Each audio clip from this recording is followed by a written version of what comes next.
At our ring blessing, the priest asked for our symbols of love.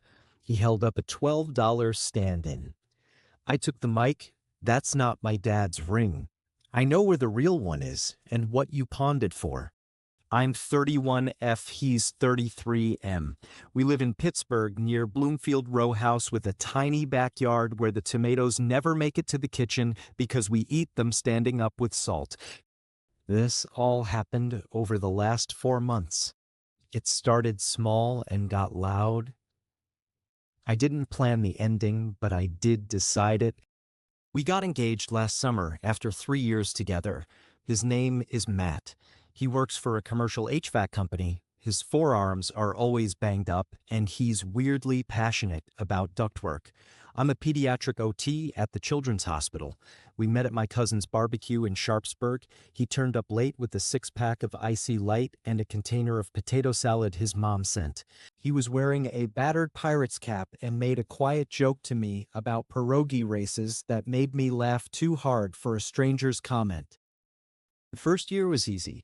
The second year, we moved in together and realized we both loathed the dishwasher like our respective mothers and thought the other person was wrong. The third year, we knew which fights were worth it and which were hunger. When he proposed at the top of the Duquesne Incline at sunset with our tiny city laid out and my hair whipping in my face, it felt like living inside a postcard. He'd asked my mom and my older brother beforehand. He had a ring he'd saved for. It wasn't flashy, and it sat on my hand like it had always belonged there. My dad died when I was 22. He left behind 2 things I care about more than I can rationalize: a toolbox with his smell still somehow trapped inside, and his wedding ring. It's a simple gold band with LJK 1979 engraved inside in tiny letters, worn thin at one point where he used to rub it when he was thinking.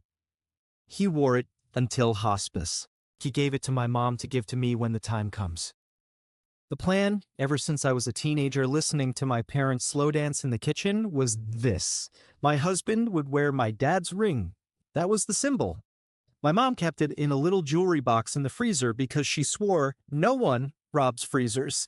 When we got engaged, my mom cried happy and then asked if I wanted to use Dad's ring. I did. I asked Matt if he'd be okay wearing another man's ring. He got quiet and then said, soft, I'd be honored. We took the ring to a jeweler to be sized because my dad's hands were a different kind of work than Matt's. The jeweler told us to come back in a week. Matt insisted on leaving it with him because he said his lunch break was shorter than mine and he'd pick it up. It made sense at the time. A week passed. He said the jeweler needed it another day. Then he said the engraver wasn't in. Then he said supply chain, and I made a face and he said, babe, it's a joke. We had our date for the ceremony, and the church thing my mom wanted, a ring blessing. It's not a full mass, just our families and a priest we've known since he taught Matt CCD and me how to sit still through a funeral. It felt old-fashioned in a way I didn't mind. 2 days before the blessing, I was cleaning out Matt's truck because we were trading it in for something less likely to die on the Parkway East. There was a stack of mail under the sun visor, receipts tucked into the center console, and the kind of dust layer that says, I will never buy a black interior again. I was tossing things into a trash bag and humming when a folded slip of paper fell out and unfolded itself like a bad magic trick. It was a pawn ticket. The shop was a place on Butler Street I walk past sometimes, the kind with acoustic guitars in the window and a neon sign that says, Guns, Buy, Sell. The description on the ticket, 14K gold band, engraving inside. It had a date, 6 weeks ago. It had his signature. It had a line that said, loan amount, $600. The bag of trash started to feel very heavy. I sat in the driveway for a while, then I drove to Butler Street and parked badly. The pawnshop man had a face that says, I have seen everything, and none of it surprises me. When I put the ticket on the counter, he looked at me, looked at it, looked back at me. I'm his fiancé, I said. It's my dad's ring. He nodded like we were talking about the weather. Not here, he said. It was pawned, not sold. We hold for 30 days, then it goes on the shelf. This was 6 weeks. It's gone. What do you mean, gone? It could hear my voice do that thing where it tries to be level and comes out thin. Who bought it? He shrugged one shoulder. I don't keep names after a cash sale. I stared at him until either I started crying or his compassion muscle twitched. He sighed, typed something into the computer, and said, "Lady paid in cash 2 days after the hold. The engraving was unique. I remember." LJK, I said. He nodded.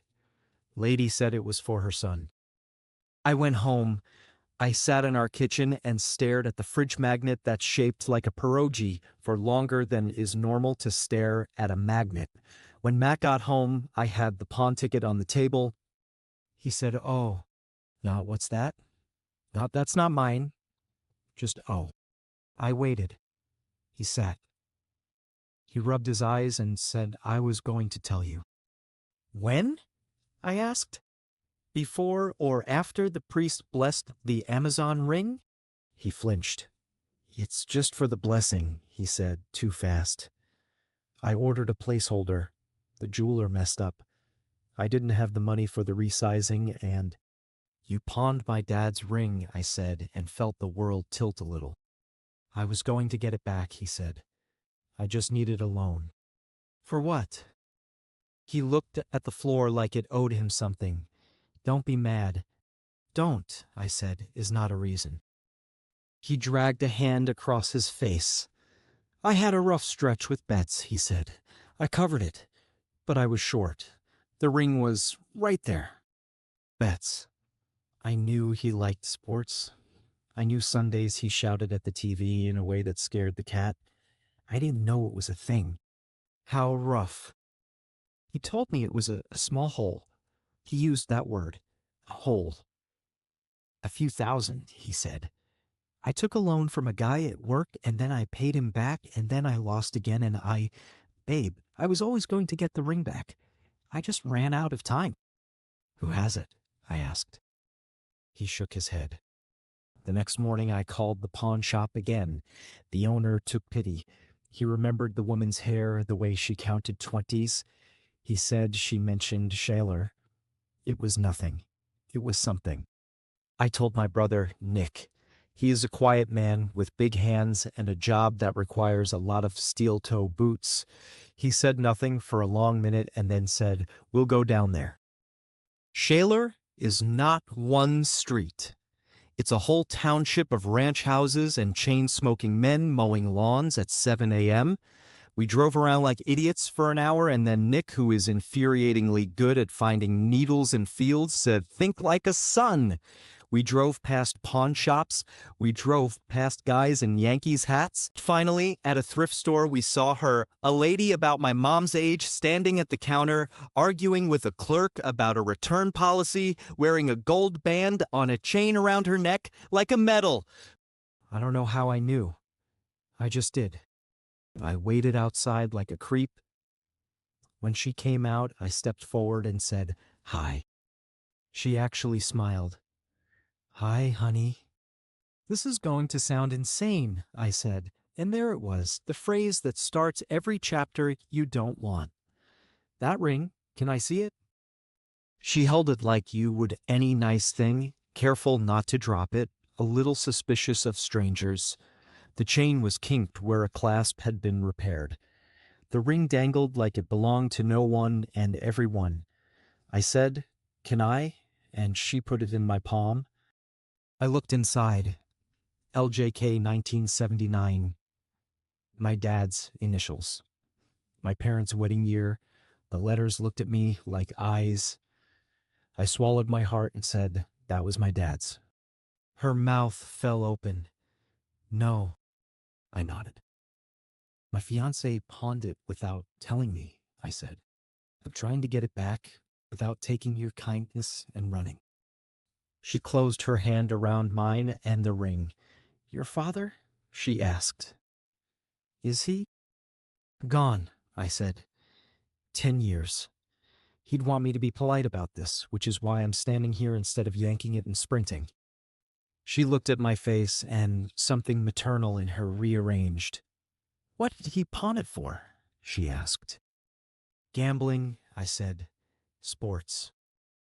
She cursed softly. Of course.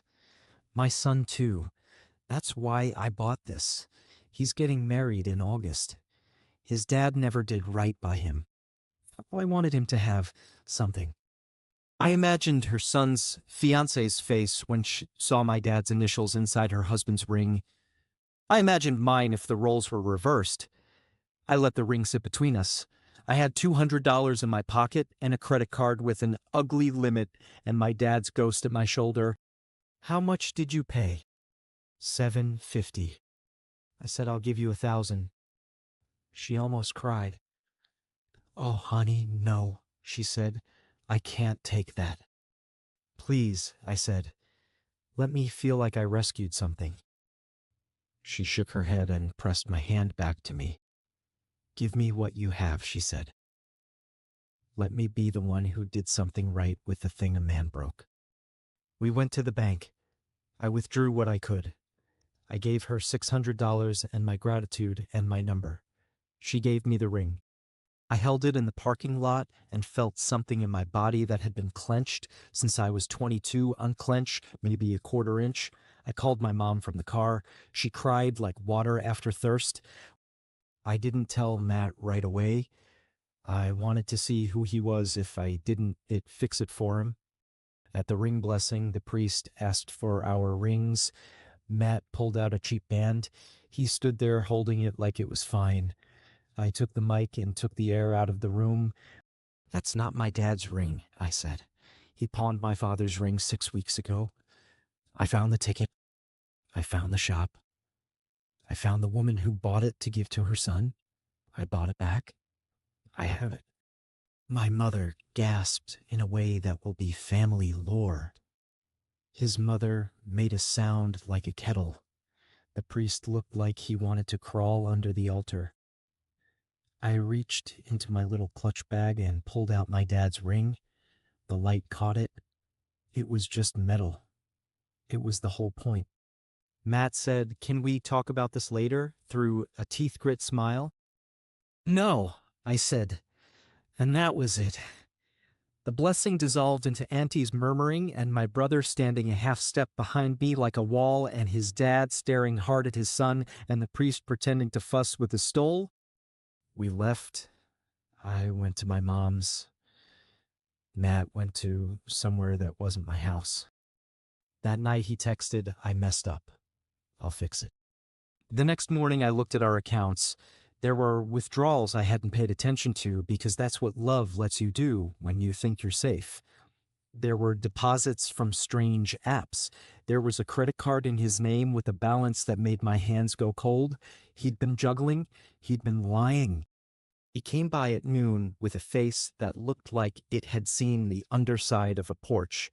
He started with apologies. Then he moved to reasons. Then he tried tears. I listened until the words got too small. You didn't just pawn a ring, I said. You pawned trust. You pawned the last thing of my dad's I had. You used it like cash.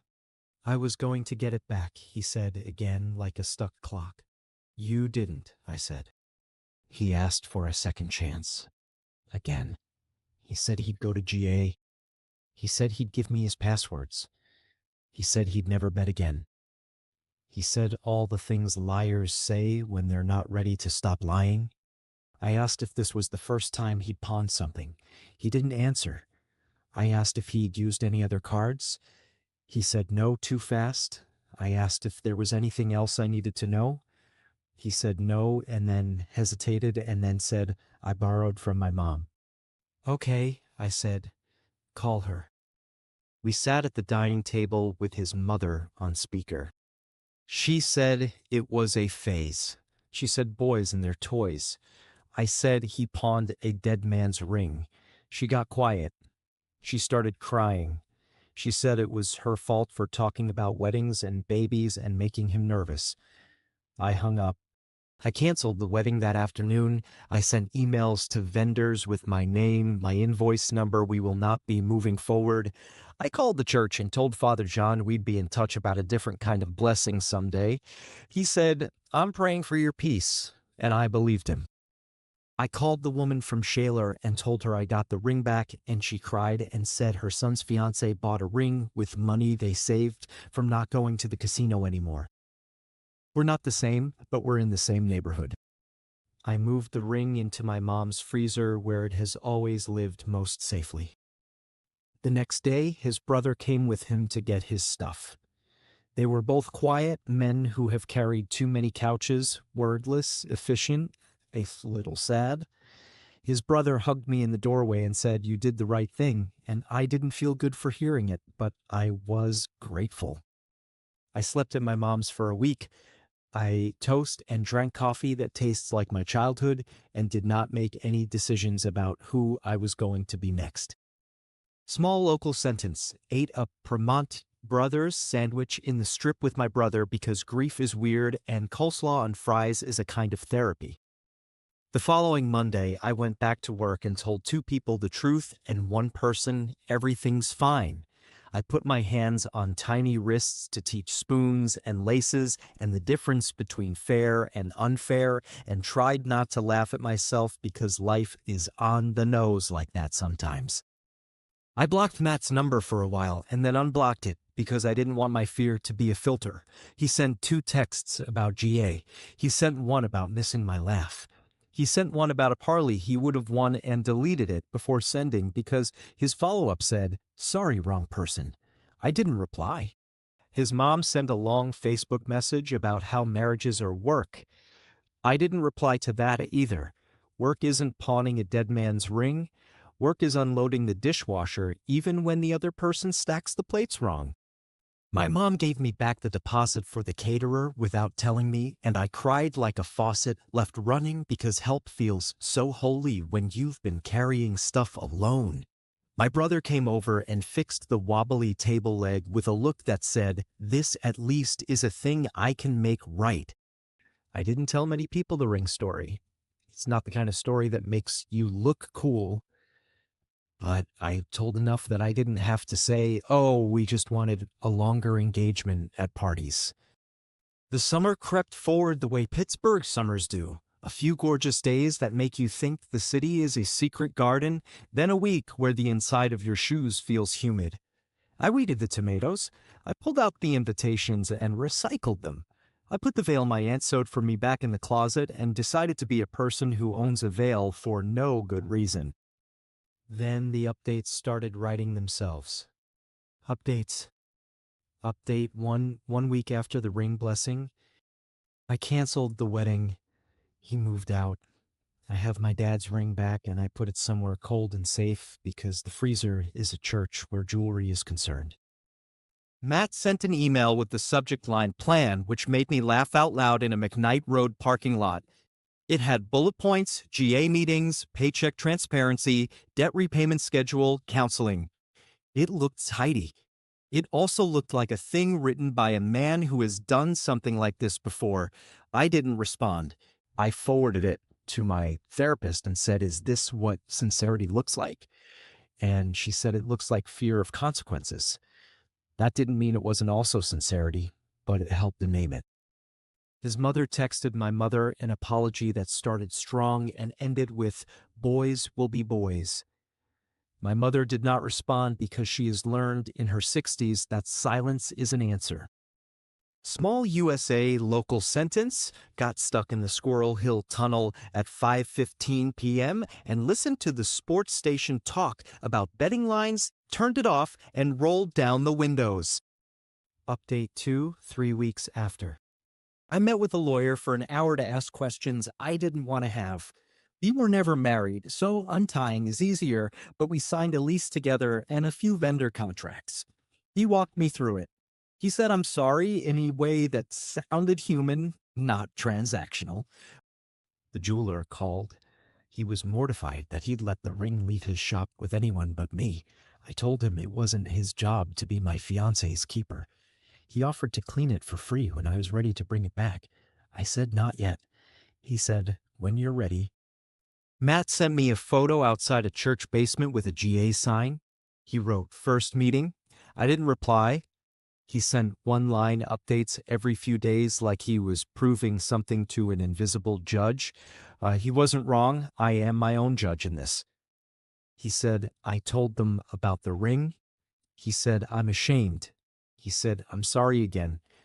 I typed, "I know," and didn't send it. He also sent a Venmo request for half the couch because I paid for it. I declined it with a comment that said, "You pawned a dead man's ring?" I started running on the river trail in the early mornings because my body had energy my mind didn't know what to do with. I say running. It's really a slow jog where I watch geese judge me. I saw Dad teaching his kid to ride a bike and felt three feelings at once: grief, joy, relief. People contain multitudes, and that's annoying and true. Update 3, 2 months later. I saw him at a Sheetz on Route 8. Of course I did. He was in the snack aisle looking at gummy worms like they were a test. He saw me and straightened. He looked better. Sober has a face. We stood in front of the beef jerky like a divorce had already happened. "I haven't placed a bet in 58 days, he said, "because numbers save people." "Good," I said. "I paid your mom back for the caterer," he said. "She wouldn't take it. I left a check in her mailbox." "Okay," I said. "Can we—" he started, and I put up a hand. "I'm not going back," I said. He nodded like he'd expected that answer in the shower every morning for 2 months and hoped this was the day it changed. We stood there a minute more. He said, "I'll always be sorry." I said, "I know." Then we both picked up a small bag of chips because, frankly, salt helps. Work got normal again. My kids still have laces and spoons. One of them brought me a drawing of a ring and said, unprompted, "This is you, happy." I cried in a copy room like a human. I took myself to Kennywood on a weekday like a divorced dad and rode the jackrabbit and didn't think about anything for 27 seconds at a time. It was holy. Update 4, 3 months later. His mom left a plant on my porch with a card that said peace and a little dove sticker. The plant died within a week through no fault of its own. Make your own metaphor. The woman from Shaler texted me a picture of her son's hand with a simple ring and a note. He picked one without engraving. "We're learning to start new, not with other people's ghosts." I sent back a heart and congratulations and meant it. I finally told my dad the whole story at his grave.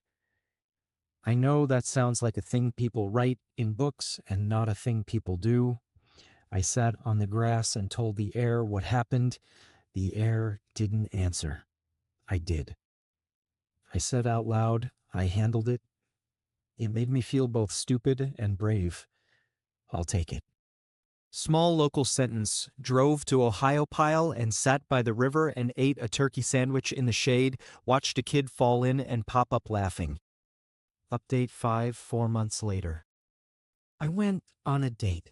The man was normal in that miraculous way where you realize a not insane person is more attractive than dimples.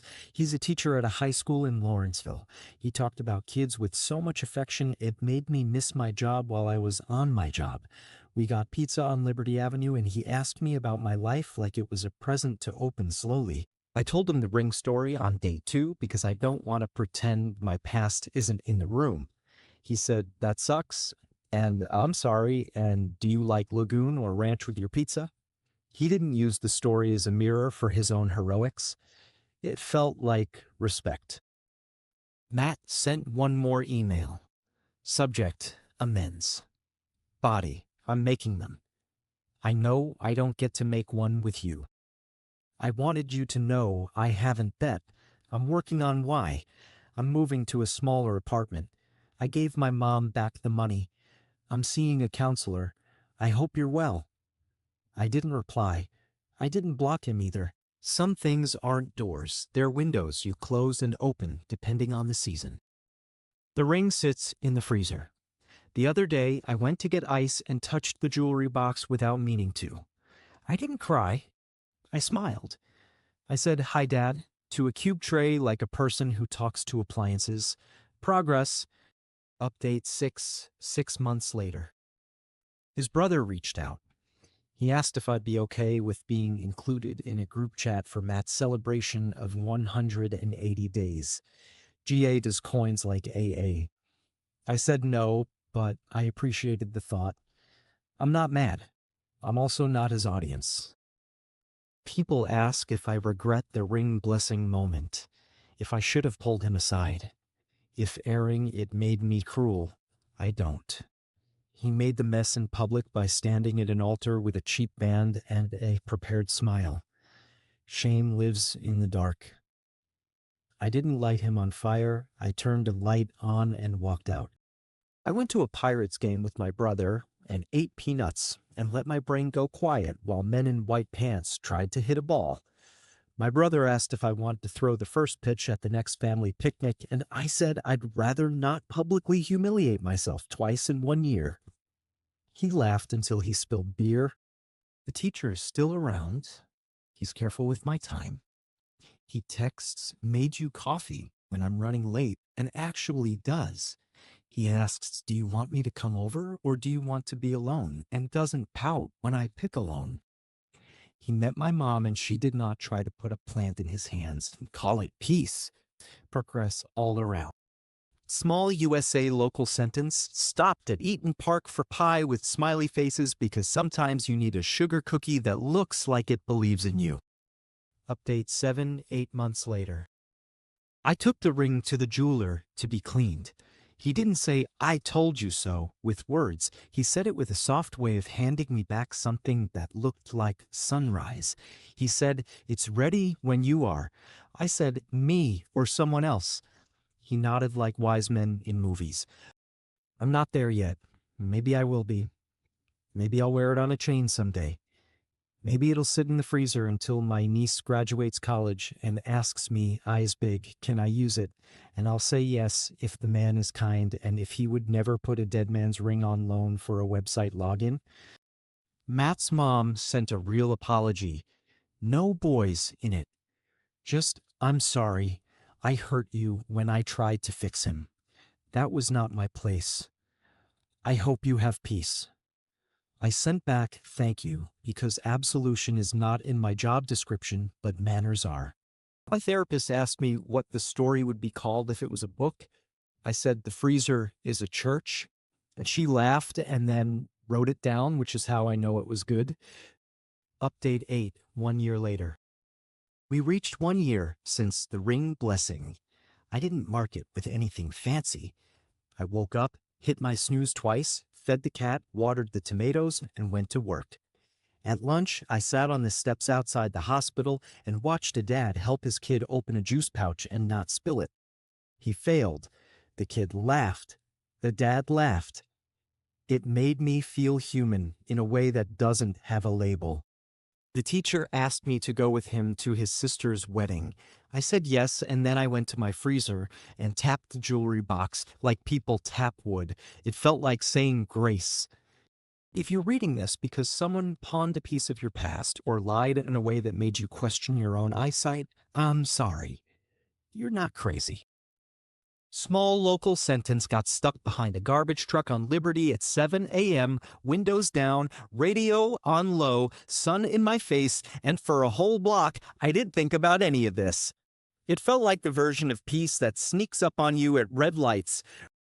Final tiny note. My dad's ring isn't holy. It's metal, but it's a symbol like they all are. People attach meaning to circles and then we use them to promise things we can't always keep. I didn't break a promise. I kept one to myself. That's the one I'm going to keep keeping.